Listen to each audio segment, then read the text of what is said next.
Go. Okay.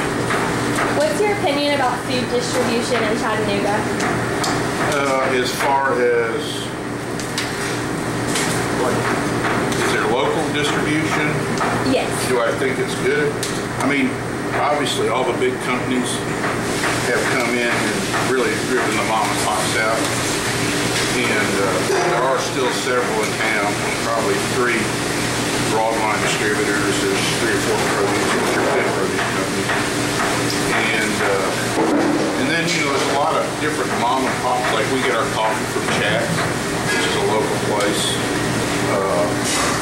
We get our bread from Masada. Now, while they're not local, they come out of Atlanta, the top part of Atlanta. So they're, you know, in a 100-mile radius, for sure.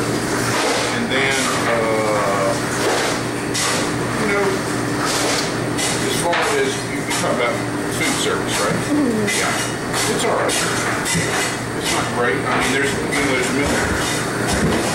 movements to use local farmers and that. The problem of it is it's their season. And unfortunately, our society is going away from the seasonal.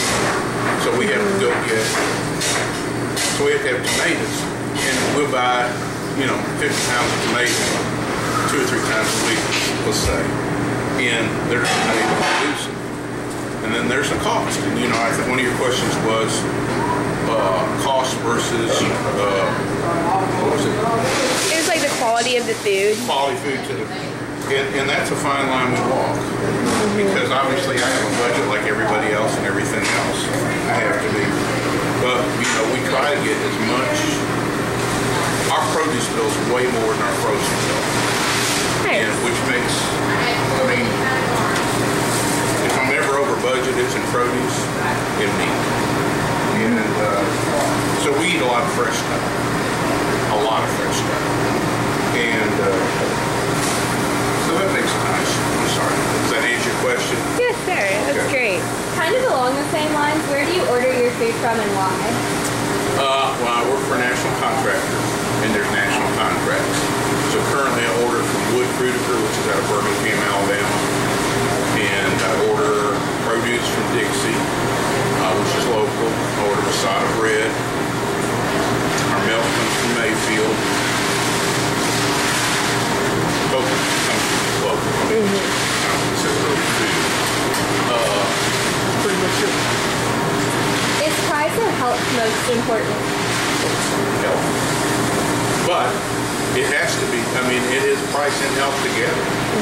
I mean, there's some stuff we cannot afford that I would love to get because we just can't afford it. Like strawberries right now are very expensive. I'd love to put fresh strawberries out every day, but I can't do it. I'd have to, you know, just to have a budget.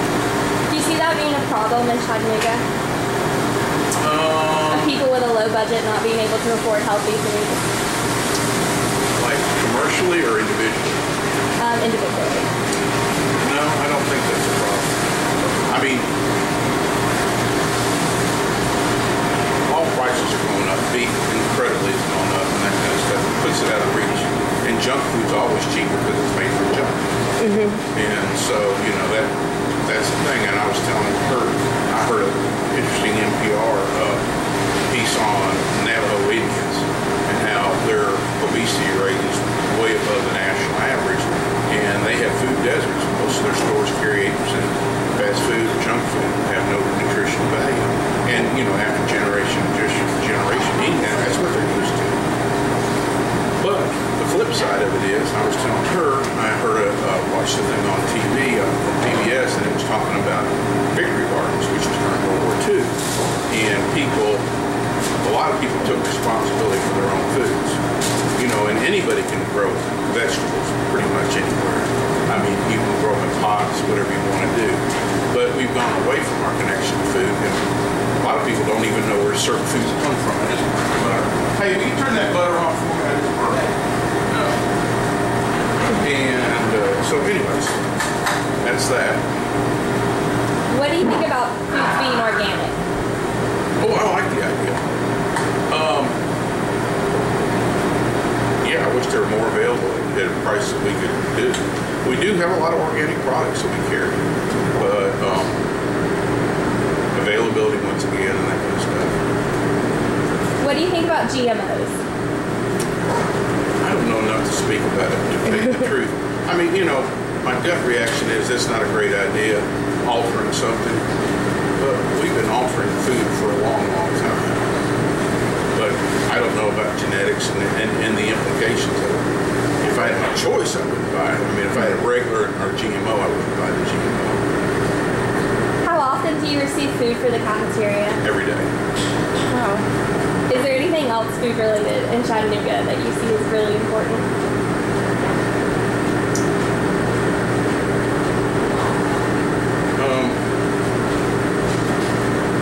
No, I mean availability.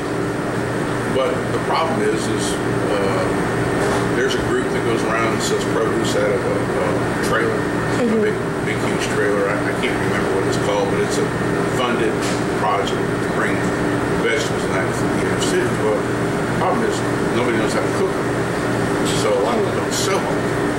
So you know, it's education and change. I mean, you know, everybody's raised on Kraft macaroni and